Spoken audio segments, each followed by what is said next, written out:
नमस्कार, जय माता दी दोस्तों। कैसे हैं आप सब? आशा करता हूं कि आप सब बहुत ही अच्छे। दोस्तों, रिलीज होने जा रहा है खेसारी लाल यादव का वह सुपर हिट गाना जिसका आप लोगों ने बेसब्री से इंतजार कर रहे थे। जी दोस्तों, आपको बता दें कि खेसारी लाल यादव का एक ज़बरदस्त होली वीडियो रिलीज होने जा रहा है जिस गाने का नाम है बैगानवा नइखे मिले। जी दोस्तों, इस गाने का नाम है बैगानवा नइखे मिले। तो यह गाना देसी गंग रिकॉर्ड से रिलीज होने जा रहा है, एकदम नया चैनल जिसपे मान लीजिए कि 812 या फिर 823 ऐसे कुछ करके इस चैनल पर सब्सक्राइबर, जो कि एकदम नया चैनल है। और इसी चैनल से खेसारी लाल यादव के एकदम गाना रिलीज होने जा रहा है। समझ लीजिए कि एकदम एकदम नया चैनल है जिसपे 823 या 825 जब मैं वीडियो मतलब अपलोड करूँ उससे पहले आपको उस चैनल पर कुछ और सब्सक्राइब दिखाई दे, लेकिन मैं जब वीडियो बना रहा हूँ उस समय 823 उस चैनल पर सब्सक्राइबर है। तो समझ लीजिए कि एकदम छोटा चैनल पर खेसारी लाल यादव का एक नया होली सॉन्ग रिलीज होने जा रहा है जिस गाने का नाम है बैगानवा नइखे मिलत। आप लोग जरूर देखिएगा उस गाने को। दोस्तों, बहुत ही अच्छा खेसारी लाल यादव का गाना है।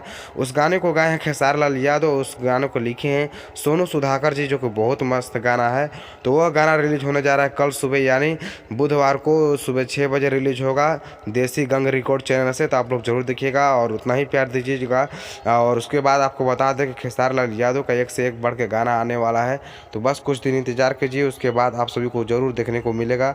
तो मुझे आशा नहीं, उम्मीद है कि आप सभी को वीडियो पसंद आएगा। तो इस वीडियो को लाइक करके चैनल को जरूर सब्सक्राइब कर दीजिएगा दोस्तों। चलिए, धन्यवाद, थैंक यू।